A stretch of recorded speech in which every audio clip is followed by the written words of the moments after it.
आज अपने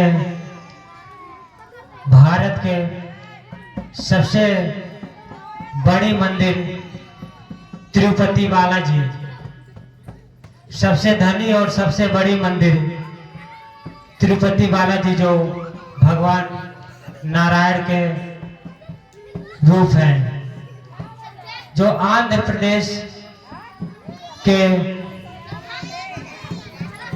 तिरुमला गांव में स्थित भगवान तिरुपति बालाजी का मंदिर माना जाता है कि बहुत ही धनी और बहुत ही बड़ा मंदिर है। तिरुपति बालाजी की आज हम कथा कहेंगे। एक बार सनकादिक 88,000 ऋषियों ने यज्ञ का आयोजन बनाया यज्ञ करने के लिए। सबने यज्ञ करने के लिए आयोजन बनाया तो उन्होंने कहा कि यज्ञ तो हम करेंगे, ठीक है, मगर यज्ञ का प्रतिनिधित्व किसको बनाया जाए, कौन अच्छे से इसका संचालन कर सके। तब जाके ऋषियों ने भृगु ऋषि के पास गए। भृगु ऋषि जो परशुराम भगवान के दादा लगते हैं। कल नहीं परसों आप लोगों ने परशुराम भगवान का और राम लक्ष्मण भगवान का संवाद हुआ था। इन्हीं परशुराम के दादा हैं भृगु ऋषि, और परशुराम के पिता जमदग्नि। भृगु ऋषि जी को बुलाया गया और बोले कि ऋषियों ने कहा कि जाओ, तीनों लोकों में जाओ, ब्रह्मा विष्णु महेश के पास, और परीक्षण करके आओ कि यज्ञ का प्रतिनिधि किसको बनाया जाए, कौन बनाने के लिए योग्य है। तब जाके भृगु ऋषि ने ऋषियों के आदेश से परीक्षण करने के लिए चले गए। सबसे पहले तो अपने पिता के पास गए, ब्रह्मा जी के पास। ब्रह्मा जी मैया सरस्वती के साथ वार्तालाप कर रहे थे और इधर भृगु ऋषि जी पहुंच गए हैं।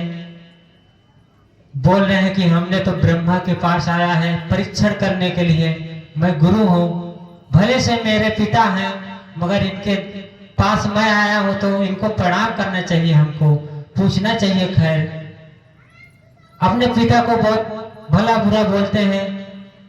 क्रोधित होकर ब्रह्मा जी जैसे ही कमंडल का जल लेते हैं, भृगु जी के ऊपर छिड़कने के लिए जाते हैं, तैसे भृगु ऋषि जी वहां से भाग पड़ते हैं। बोलते हैं बेकार हैं, इनकी पूजा कोई नहीं करेगा। आज ब्रह्मा जी की पूजा कोई नहीं करता। फिर उसके बाद जाते हैं भगवान शंकर के पास भृगु ऋषि जी। भगवान शंकर मैया पार्वती के साथ इधर वार्तालाप कर रहे हैं और बोल रहे हैं कि हे महादेव, ऋषियों ने मिलकर यज्ञ का आयोजन किया है और हम इसके बारे में कुछ आपसे बात करना चाहते हैं। तो भगवान शंकर भी गुस्सा हो गए, तुम ऐसे अचानक क्यों आ गए, बता के आना चाहिए, बिना बताए कैसे आ गए।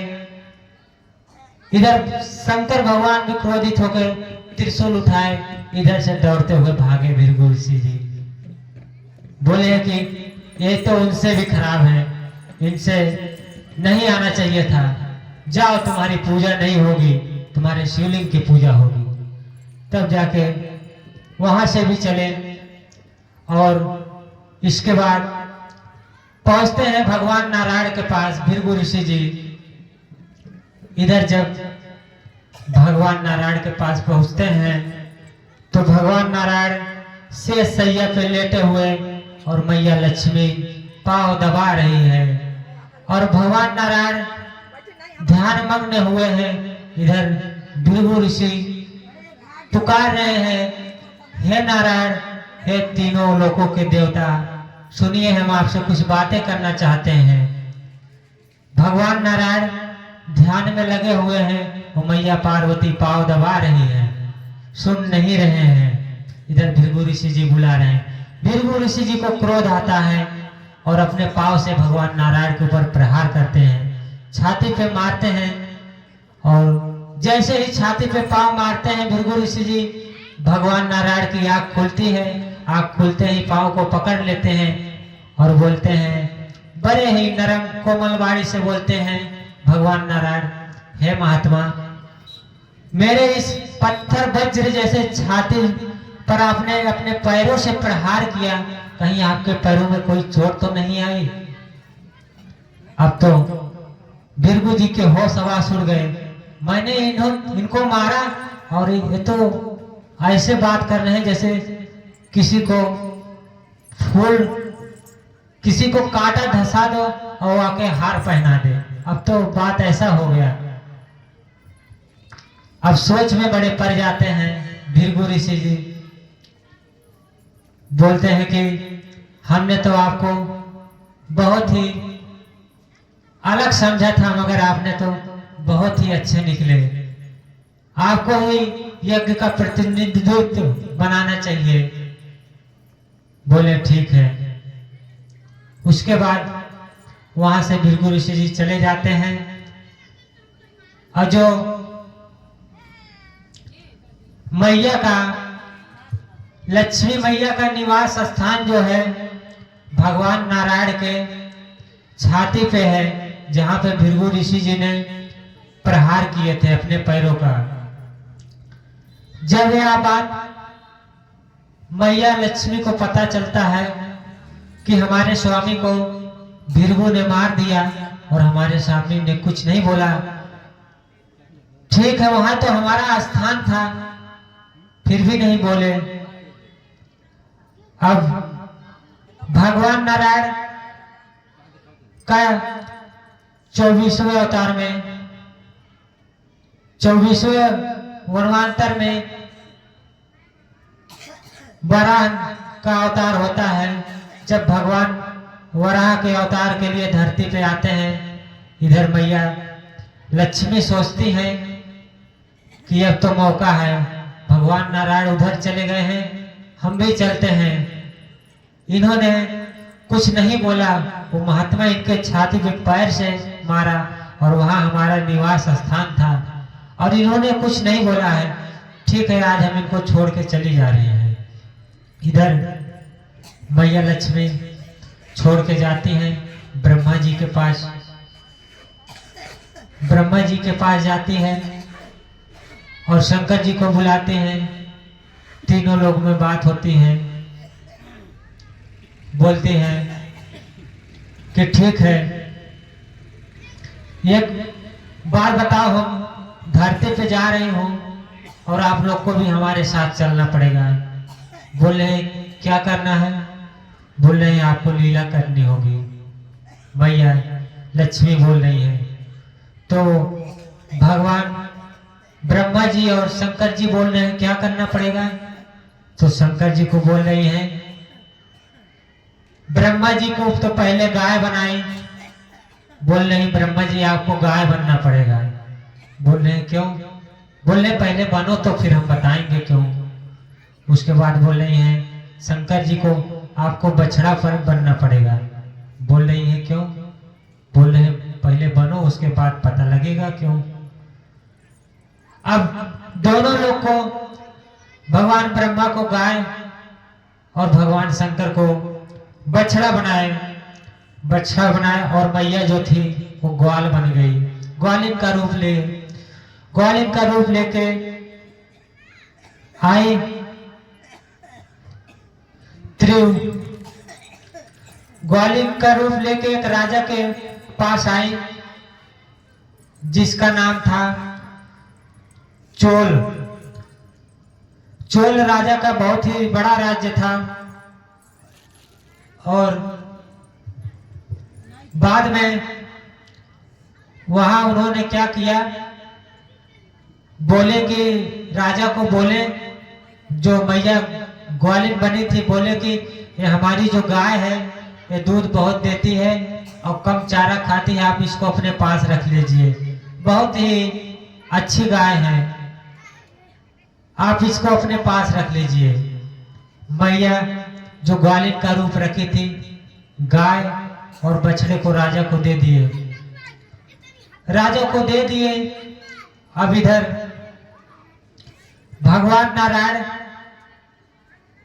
जब आते हैं, देखते हैं कि यहाँ पे मैया लक्ष्मी नहीं है अपने स्थान पे, कहाँ गई। खोज में निकलते हैं मैया लक्ष्मी के। जब खोज में निकलते हैं भगवान नारायण, तो इधर ध्यान लगाते हैं तो इधर मैया ग्वालिन का रूप रखी हैं। फिर उसके बाद भगवान नारायण सोचते हैं ऐसे हमको अपने साधना सिद्धि से हम नहीं पाएंगे, हम भी मनुष्य का रूप रख के हम भी जाएंगे, तपस्या कुछ करेंगे, तब जाके हम लक्ष्मी को प्राप्त करेंगे। अब जब लक्ष्मी मैया चली गई है तो भगवान नारायण का मन नहीं लग रहा है। भगवान नारायण भी शेषांगी पर्वत पे चल दिए हैं तपस्या करने के लिए। जब तपस्या कर रहे हैं, कई वर्ष बीत गए हैं, चींटियों के दीमक से भांबड़ी लग गया है, पूरा उनका शरीर पूरा एकदम मिट्टी से पूरा ढक गया है, इतनी तपस्या में लीन हो गए भगवान विष्णु। इधर जो गाय बेचे थे चोर राजा के पास मैया, राजा ने ग्वालों को बोला तुम जाओ गाय को पर्वत पे चरा के आओ। अब ग्वाला चराने के लिए गाय जाता है तो ग्वाला इधर उधर रहता है, गाय अपनी चरती है। गाय क्या करती है, जहाँ पे भगवान विष्णु तपस्या करते हैं वहां पे अपने दूध छोड़ देती है। जब छोड़ देती है तो शाम होता है तो ग्वाला जब गाय को लेके राजा के भवन में जाता है तो देखता है कि यहाँ पर तो गाय हमारी दूध ही नहीं दे रही है। ग्वाला को बुलाते हैं राजा चोल, बोलते हैं क्यों ग्वाला, तूने दूध, लगता है तू गाय को हमारे चराने नहीं जाता है, तू दूध निकाल के वहीं पी जाता है, दूध नहीं दे रही है हमारी गाय। ग्वाला बोलता है नहीं राजा, नहीं स्वामी, हमने दूध नहीं पिया है। तो फिर दूध क्यों नहीं दे रही है? राजा ग्वालों को डांटते हैं। उसके बाद ग्वाला गुस्सा होता है, बोलता है कल जाएंगे, देखते हैं क्या करती है। दूसरे दिन जब गाय लेके जाते हैं ग्वाला, और जब ग्वाला गाय लेके जाते हैं दूसरे दिन, तो दूसरे दिन ग्वाला छिप के देखता है गाय ठीक उसी जगह जिस प्रकार से दूसरे दिन गाय दूध छोड़ी थी भगवान नारायण के ऊपर, ठीक उसी प्रकार आज भी दूध छोड़ रही है। जब दूध छोड़ रही है तो ग्वाला क्रोधित में आके घास करने वाला हाशिया लिया रहता है, उसी हाशिए से फेंक के मारता है गाय के ऊपर। और भगवान नारायण देखते हैं, गाय को हटा देते हैं और वो हाशिया भगवान नारायण जी गाय को बचाने के लिए अपने ऊपर ले लेते हैं। और भगवान नारायण को लगता है वो हाशिया, और लग कर मुड़कर सीधा उसी ग्वाले के ऊपर जाके लगता है हाशिया, और ग्वाला की वही मृत्यु हो जाती है, ग्वाला मर जाता है। जब शाम हो गया, लेट हो गई, और देखे कि राजा चोल अभी ग्वाला आया नहीं, शाम हो रही है, क्या बात है, चले हम देखें। जब जाते हैं राजा देखने के लिए, तब जाके भगवान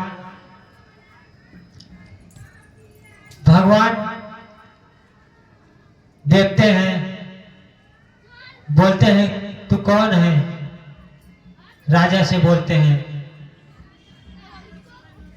बोलता है कि राजा, ये मेरा ग्वाल है, इसको कौन मार दिया? तो बोलते हैं कि इसको मैंने मारा, इसने गाय के ऊपर प्रहार कर रहा था। तो भगवान नारायण गुस्से में आके बोलते हैं, राजा तूने अपने ग्वालों से हमको मरवाया, गाय को मरवाने की कोशिश किया। भगवान क्रोधित होते हैं उस राजा के ऊपर, बोलते हैं जा तो तेरा जन्म राक्षस का होगा। अब तो राजा घबरा उठता है और बोलता है, हे प्रभु, हे भगवान, हम पे दया करिए, हमको इतनी कड़ा सजा मत दीजिए। तब जाके भगवान बोलते हैं, अच्छा ठीक है, ठीक है, तेरा दूसरा जब जन्म होगा आकाश देव के नाम से तू जाना जाएगा। तुम्हारे घर एक कन्या जन्म लेगी। जब तू उस कन्या से हमारा विवाह करवाएगा तब जाके तू इस श्राप से मुक्ति पाएगा। अब धीरे धीरे वह राजा चला गया और इधर भगवान को चोट लगी है। लगने के कुछ समय बाद भगवान नीलांगरी पर्वत पे जाते हैं। जब नीलांगरी पर्वत पे विश्राम करने के लिए जाते हैं तब वहां एक तेजी सी हवा चलने लगती है, बहने लगती है। तभी कुछ देर बाद वहां एक देवी आती हैं और बोलती हैं, हे नारायण, आपके इतनी तेज से चोट लगी है, रक्त बह रहे हैं, आप कैसे हुआ? आपके जो बाल है, जहां चोट लगी है सब बालें बिखर गई हैं, आपका सौंदर्य पूरा बेकार हो गया है। तब उस देवी ने कहा, प्रभु आप त्रिभुवन के लोग हैं, आपके बाल हटने से आपकी सुंदरता पूरा बेकार हो गई है और आप अच्छे नहीं लग रहे हैं। वह देवी अपना बाल निकाल कर भगवान नारायण को दान करती है, देती है।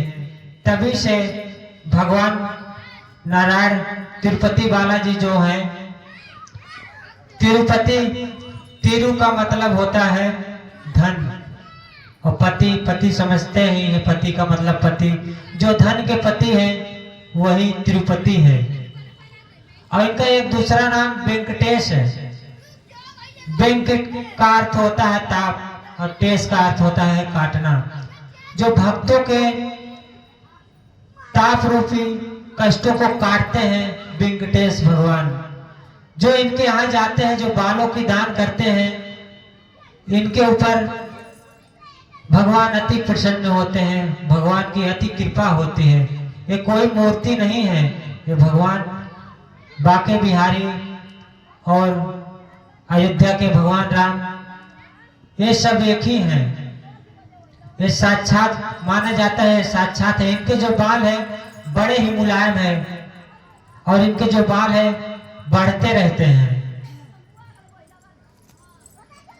और जब चोट लगी, रक्त बहने लगी, तब जाके कुछ ये जो देवी है जो आई है, बोल रही है कि चोट लगी है। देवी जाती है अपने कुटिया से चंदन और कपूर मिक्स करके लाती हैं और लगाती हैं मैया के, भगवान के चोट पर। और ये जो देवी चंदन लगाती हैं, इनका नाम है बकुला देवी। ये बकुला देवी कौन है? ये पूर्व जन्म की मैया यशोदा है, द्वापर युग की, जो भगवान कृष्ण की सेवा कर रही थी, माता थी उनकी। आज उनके इतनी बड़ी सौभाग्य है, आज कलिकाल में भी, कलयुग में भी आज भगवान नारायण का सेवा करने का मौका मिला उनको। जब चोट लगी है, भगवान का रूप छोटा ही, लगभग 12-13 साल के हैं, बहुत ज्यादा बड़े नहीं हैं। तो इनको मैया बाला बाला कह के बुलाती हैं। तो ये तिरुपति है ही है, उसके आगे इनका नाम इसके बाद बाला लग जाता है। तो आज इनको सब लोग तिरुपति बालाजी के नाम से जानते हैं। मैया चंदन का लेप करती हैं, लगाते हैं चोट पे। आज भी भगवान के जहां चोट लगी है, आज भी वहां पे लोग चंदन लगाते हैं। कुछ समय बीतता है तो भगवान बोलते हैं अब हम जाते हैं वन में विहार करने के लिए, घूमने के लिए। जब भगवान नारायण वन में विहार करने के लिए जाते हैं तो इधर जो आकाश देव थे उनका दूसरा जन्म हुआ था, उनकी बेटी बड़ी हो गई है जिनका नाम है पद्मावती। ये जाती हैं जिस जंगल में वो विहार करने के लिए गए हैं भगवान नारायण, ठीक आज उसी जंगल में ये जाती हैं फूल लेने के लिए। जब फूल लेने के लिए जाती हैं तो इनको एक बड़ा बहुत भयंकर हाथी दौड़ाता है। तो इनके साथ सेवक जो राजा के रहते थे, आकाश देव के, राजा डर के, जो सेवक भेजे थे वो डर के मारे भाग जाता है सेवक। और भगवान नारायण देखते हैं हाथी दौड़ाई है उनको, तो अपने धनुष से उस हाथी को, उनके प्राण की रक्षा करते हैं। तभी इनको पहली बार इनकी वही मुलाकात होती है। लेकिन भगवान नारायण, भगवान विष्णु जो बने हैं तिरुपति बालाजी, वो समझ जाते हैं कि यही लक्ष्मी जी हैं। मगर लक्ष्मी जी को पता नहीं रहता कि ये नारायण है। ये लोग देखते हैं आपस में, ये दोनों एक दूसरे को अपने में ही वरण कर लेते हैं। फिर जाते ही मैया अपने घर को, राजा के घर में जब जाती है भवन में, तो मैया बहुत ही उदास हो जाती है, इनका मन नहीं लगता है। तो आकाश देव राजा बोलते हैं कि हमारी बेटी जब से फूल लेने के लिए गई थी वन में, वो सेवक आके बताया था कि इनको हाथी ने दौड़ाया था, तभी से उदास है। आखिर क्या बात है? जो इनको खुश कर देगा उसी के साथ हम इनका विवाह कर देंगे। तब जाके भगवान नारायण ज्योतिष का रूप धर के राजा आकाश देव के महल में जाते हैं और बताते हैं पूरी घटना कि उस समय हम भी जंगल में थे, एक राजकुमार थे जो इनकी प्राणों की रक्षा किए थे। तो बोलते हैं कि उनका कहाँ घर पड़ेगा, तो बताते हैं वही आश्रम है श्रीनिवास, श्रीनिवास है वो, श्रीनिवास में रहते हैं। भगवान को बुलवाते हैं श्रीनिवास को और इनकी शादी भगवान नारायण तिरुपति बालाजी और मैया पद्मावती की शादी वहीं पे दोनों लोग की हो जाती है। एक बार प्रेम से बोलो लक्ष्मी नारायण भगवान की जय हो।